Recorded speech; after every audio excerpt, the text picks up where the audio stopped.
नमस्कार दोस्तों, स्वागत है आप सभी का आपके अपने यूट्यूब चैनल खुशहाल ज़िंदगी में।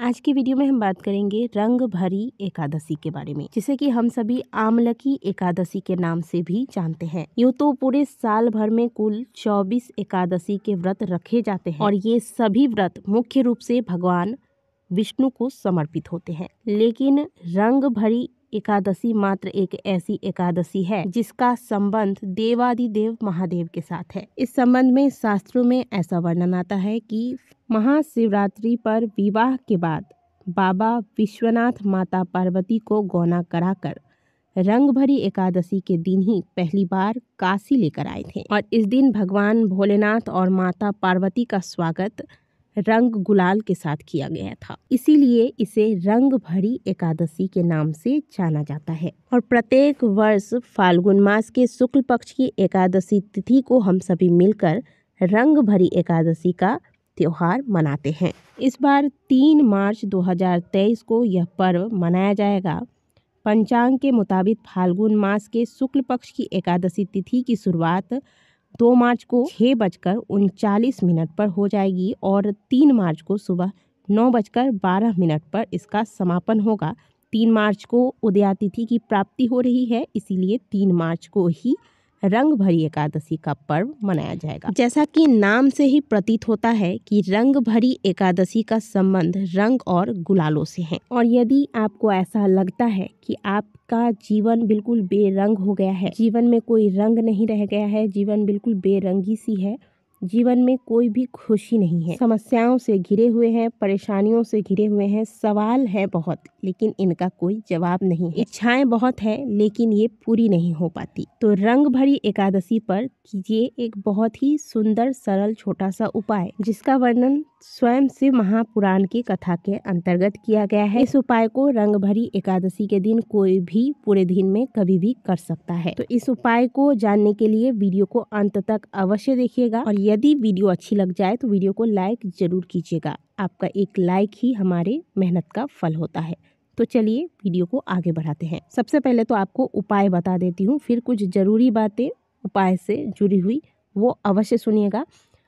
इस उपाय के लिए आपको एक बेलपत्र चाहिए, सुंदर से कटे फटे ना हो और इसे आप पहले से तोड़ कर रख लीजिएगा साफ करके और साथ में आपको थोड़े से लाल रंग के गुलाल ले लेने हैं। अब बहुत से लोगों के कमेंट आएंगे कि लाल की जगह कोई और रंग ले सकते हैं या नहीं, तो बिल्कुल नहीं, आपको लाल रंग का गुलाल ही लेना है। अब आप ये दोनों ही सामग्री लेकर महादेव के मंदिर पहुंच जाए। किसी भी वक्त आप जाकर इस उपाय को दिन भर में कर सकते हैं। मंदिर जाएं, हाथ में लाल रंग का जो गुलाल आप लेकर गए हैं इसे उठाएं, अपनी कामना कहें महादेव को, महादेव का ध्यान करिए, काशी विश्वनाथ का स्मरण करके अपनी कामना कहते हुए बेलपत्री पर गुलाल का तिलक लगा दे। 3 पत्ते होते हैं, आप चाहें तो तीनों पत्तों पर गुलाल इस प्रकार से लगा देंगे। आप स्क्रीन पर देख रहे हैं, नहीं तो आप केवल बीच वाली पत्ती पर भी लगा सकते हैं, लेकिन आप पूरी पत्तियों पर लगाने का ही कोशिश करें। अब क्या करना है, आप 1 लोटा जल ले लीजिएगा। तांबे के लोटे में जल भर के घर से लेकर जाइएगा। इसमें थोड़ा सा गंगा जल मिला लीजिएगा शुद्धता के लिए। फिर यह जल श्री शिवाय नमस्तुभ्यम बोलकर या फिर ओम नमः शिवाय अगर आप जाप करते हैं तो यह मंत्र जपते हुए महादेव के शिवलिंग पर इस जल से अभिषेक कर दें। इस दौरान आपका मुंह उत्तर की ओर और आपका पीठ दक्षिण दिशा की ओर हो, इस प्रकार से खड़े होकर शिवलिंग पर जल अर्पित कीजिएगा। जल चढ़ाने के बाद जिस बेलपत्र में आपने गुलाल लगाया है, इस पत्र को आप हाथ में पकड़े और महादेव के शिवलिंग पर इसे चिपका दें, यानी कि लगाकर छोड़ दें। आप स्क्रीन पर देख रहे हैं, इस प्रकार से बेलपत्र आपको महादेव के शिवलिंग पर चिपका देना है या फिर रख देना है। ध्यान रखिएगा, जो चिकना हिस्सा है जिस पर आपने गुलाल लगाया है वह महादेव के शिवलिंग से स्पर्श करता हो, इस प्रकार से आपको बेलपत्र रखना है। जैसे ही आप महादेव के शिवलिंग पर जलाभिषेक करने के बाद बेलपत्री में गुलाल लगाकर महादेव के शिवलिंग पर स्पर्श कराते हैं, तो जैसे ही शिवलिंग गीली रहती है, क्योंकि जैसे आप जल चढ़ाएंगे शिवलिंग गीली रहेगी और गुलाल वाला पत्र जो है शिवलिंग से स्पर्श करते ही शिवलिंग पर रंग बिखर जाएगा। जैसे ही आप महादेव के शिवलिंग पर यह गुलाल वाला बेलपत्र स्पर्श कराते हैं और शिवलिंग पर रंग फैलने लगता है, ठीक उसी प्रकार से आपकी जो बेरंग सी जिंदगी है ना, उसमें रंग भर जाता है महादेव की कृपा से। अब आप क्या करें कि महादेव के मंदिर में वहीं शिवलिंग के समक्ष बैठकर, या फिर अगर बहुत ज़्यादा भीड़ है मंदिर में, क्योंकि आज के दिन भीड़ हो सकती है मंदिर में, तो आप थोड़ा साइड में बैठ जाए मंदिर में एकांत में, और श्री शिवाय नमस्तुभ्यम का बहुत ध्यान लगाकर, ध्यान मग्न होकर 108 बार जाप कर लें। 108 बार जाप करने के बाद महादेव को प्रणाम करें और उनसे प्रार्थना करें कि हे भोलेनाथ, मेरी जो यह बेरंग सी जिंदगी है, इसमें आपकी कृपा से, आपकी कृपा का रंग फैल जाए तथा मेरी ज़िंदगी की जो भी उदासी है, जो भी दुख है, जो परेशानियां हैं, वह समाप्त हो आपकी कृपा से, ऐसी प्रार्थना करें। प्रार्थना करने के बाद ही आपका जो रंग भरी एकादशी का यह उपाय था वह पूर्ण हुआ।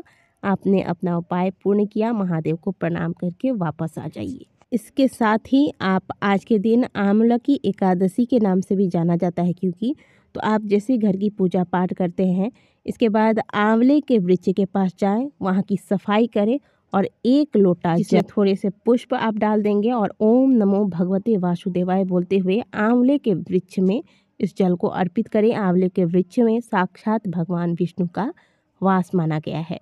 भगवान को जल अर्पित करने के बाद 7 बार या 11 बार आंवले के वृक्ष की परिक्रमा कर लें। इस दौरान भी भगवान के मंत्रों का जाप कीजिएगा और फिर अंत में एक घी का दीपक इस वृक्ष के नीचे प्रज्वलित करें और यहीं बैठकर 108 बार ओम नमो भगवते वासुदेवाय का जाप करिए। आज के दिन आंवले का सेवन करना, आंवले के रस से स्नान करना, आंवले का दान करना तथा आंवला भगवान को अर्पित करना, यह बहुत ही शुभ माना गया है। इससे अमोघ फलों की प्राप्ति होती है। तो 3 मार्च को एकादशी का व्रत रखा जाएगा। इस दिन यदि आप व्रत नहीं भी करते तो ये 2 कार्य अवश्य कीजिएगा। आंवले वृक्ष को सींचिएगा, यहाँ अपनी श्रद्धानुसार दान कीजिएगा और सभी मिलकर भगवान भोलेनाथ और माता पार्वती की आराधना भी आज के दिन अवश्य कीजिएगा। 1 लोटा जल, पुष्प, बिल्वपत्र अर्पित करने के बाद गुलाल महादेव को अवश्य अर्पित कीजिएगा। इससे आपके जीवन में हमेशा सकारात्मकता बनी रहेगी। यदि आप व्रत नहीं करते तो केवल फलाहार लीजिए, दिन में जितना बार हो फल लीजिए। प्याज, लहसुन, मांस, मदिरा, नमक और चावल का तो पूरी तरीके से त्याग करें। और यदि केवल फलाहार नहीं ले सकते तो आप रोटी का सेवन करें, लेकिन चावल का पूरी तरीके से आज के दिन त्याग करें। इसके बाद ही पूजा उपाय जो भी आप करेंगे, इसका फल आपको पूर्ण रूप से प्राप्त होता है। क्योंकि एकादशी तिथि है तो इनके नियमों का पालन करना तो आवश्यक है। नियमों का पालन करने के बाद ही जब आप पूजा पाठ उपाय करते हैं तो यह फलदायी होता है। वीडियो अच्छी लगी हो तो वीडियो को लाइक कीजिएगा, कमेंट बॉक्स में हर हर महादेव अवश्य लिखिएगा। मिलते हैं आपसे अगले वीडियो में, तब तक के लिए ओम नमः शिवाय, हर हर महादेव।